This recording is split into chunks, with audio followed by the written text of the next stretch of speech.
विधायक ज्ञानचंद पारख द्वारा सोमवार को एक निजी चैनल के कार्यक्रम में प्रसंगवश सीता माता का उदाहरण देने को लेकर विवाद उत्पन्न हो गया है। सीता माता पर की गई टिप्पणी को सनातन संस्कृति का अपमान बताते हुए राजपूत करणी सेना ने आज कलेक्ट्रेट के बाहर विधायक ज्ञानचंद पारख का पुतला फूंका। करणी सेना ने कहा है कि यदि विधायक पारख सीता माता पर की गई टिप्पणी के लिए माफ़ी नहीं मांगेंगे तो करणी सेना द्वारा भूख हड़ताल की जाएगी और प्रदेश भर में पारख के पुतले चलाए जाएंगे। वहीं इस संबंध में ज्ञानचंद पारख का कहना है कि यह सब राजनीतिक साजिश है और आगामी विधानसभा चुनाव के मद्देनज़र उनके विरोधी क्षेत्र में धार्मिक वैमनस्य फैलाना चाहते हैं। पारख ने कहा कि उनकी मंशा किसी की भावनाओं को ठेस पहुंचाने की नहीं थी। गौरतलब है कि सोमवार को पारख ने एक चैनल के निजी कार्यक्रम में कहा था कि माता सीता ने भी लक्ष्मण रेखा लांघकर मर्यादा तोड़ी थी। द्रौपदी ने मजाक में अंधे का बेटा अंधा कह दिया, जिसके परिणामस्वरूप महाभारत हो गई थी। ये प्रसंग साधु संत भी अपनी कथाओं में भक्तों को सुनाते हैं, क्योंकि मर्यादा एक व्यापक शब्द है। इसी बयान को लेकर जहां करणी सेना ने अपना विरोध दर्ज करवाया है, वहीं विधायक पारख ने कहा है कि उनके जो राजनीतिक विरोधी हैं वो इस मामले को तूल दे रहे हैं। इस संबंध में हमने विधायक ज्ञानचंद पारख से भी बात की एवं करणी सेना से भी बात की। वहीं कुछ देर बाद हमने उस वीडियो की भी पड़ताल की। दोनों पक्षों की बाइट के बाद देखिए वीडियो।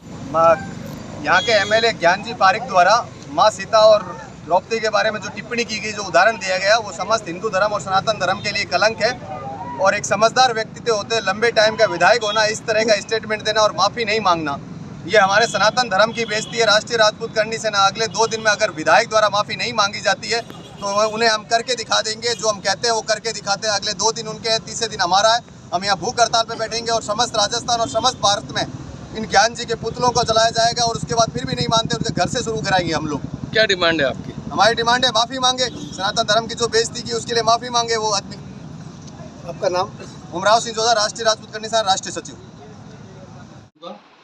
और मैंने प्रसंग दिया कि भी माँ सीता ने भी लक्ष्मण रेखा लांघकर मतलब सब लक्ष्मण ने मर्यादा तोड़ी थी, तो उसके बाद में सुख चैन नहीं पाया। भगवान राम उसके पति थे तो भी सुख चैन नहीं पाया। या द्रौपदी ने मजाक में दुर्योधन को अंधे का बेटा अंधा कह दिया, तो उसका परिणाम हुआ कि महाभारत हो गया, लाखों लोगों की जारी चली गई। तो ये तो सारे प्रसंग ऐसे हैं जो साधु संत अपनी कथाओं में हर वहाँ आने वाले भक्तों को सुनाता है, ताकि हर व्यक्ति मर्यादा में रहे। मर्यादा का शब्द बहुत व्यापक शब्द है। किसी परिवार में घूंघट प्रथा है और वहाँ कोई बहू घूंघट को हटा देती है तो वही कहते भी ये बहू मर्यादा नहीं पालती है। कोई बच्चे अपने माता पिता से ऊंची आवाज़ में बात करते हैं तो उस बच्चों को भी यही कहा जाता है, भाई देखो तेरे में मर्यादा नहीं है क्या, माँ बाप की मर्यादा नहीं रखता है क्या। तो ये मर्यादा शब्द बहुत व्यापक है और इसमें मैंने ऐसा कोई, मेरी राम के प्रति और माँ सीता के प्रति अपार श्रद्धा है और उसका पूरा पाली गवाह है कि जहाँ भी जाता हूँ कोई कार्यक्रम होता है तो मैं राम के बारे में या जो भी हमारे कृष्ण भगवान है उनके बारे में या सब संतों की बात करता हूँ। और कट्टर ताकि कट्टर छोड़ के बाकी शेष सारी बातें ये हमेशा मेरे अपने उद्बोधन में रही है। कल का आप मेरा पूरा भाषण सुन लें, आपको ऐसा कहीं नहीं लगेगा कि मैंने किसी को किसी प्रकार से कहीं गलत कहा है। मैंने सारा का सारा वही वाकिया जो वहाँ हकीकत के तौर पर और उदाहरण के तौर पर मुझे कहना था वो मैंने कहा है। पर कुछ व्यक्ति आगे चुनाव है और उस चुनाव में जनता को भ्रमित करने के लिए औरों के कंधे पर बंदूक चलाकर इस टाइप का माहौल पैदा करना चाहते हैं कि यहाँ जाति वैमनस्यता फैले।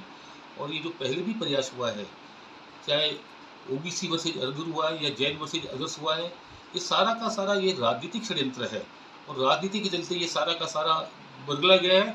तो बहुत कम लोग हैं ना जो इनके अपने हैं, वो ही इनकी बात को माने। बाकी जिन लोगों ने पूरा स्पीच सुना है वो खुद कह रहे कि ऐसा इसमें कुछ है ही नहीं कि जिसमें कोई मैंने माँ सीता के बारे में ऐसी कोई टिप्पणी कर दी जिससे किसी की भावना को ठेस पहुँचे।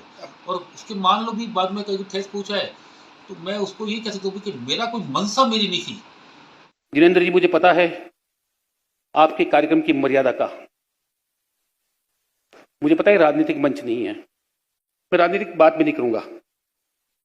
पर एक बात जरूर कहूंगा, मैं एक गाना सुना होगा ना, मंत्री महोदय, मैंने विधानसभा में भी कहा था, ये पब्लिक है, ये सब जानती है, ये तो पब्लिक है, अंदर क्या है बाहर क्या है ये सब कुछ पहचानती है, ये तो पब्लिक है।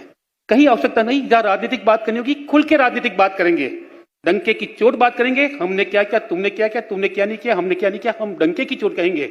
पर ये मंच जो है ना, इस मंच की मर्यादा को कभी हम लांघेंगे नहीं, क्योंकि जिसने भी मर्यादा लांघी है, मां सीता ने मर्यादा लांघी थी। भगवान राम उसके पति थे, भगवान।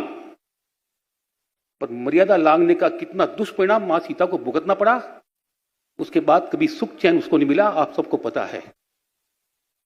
द्रौपदी ने मर्यादा लांघी थी।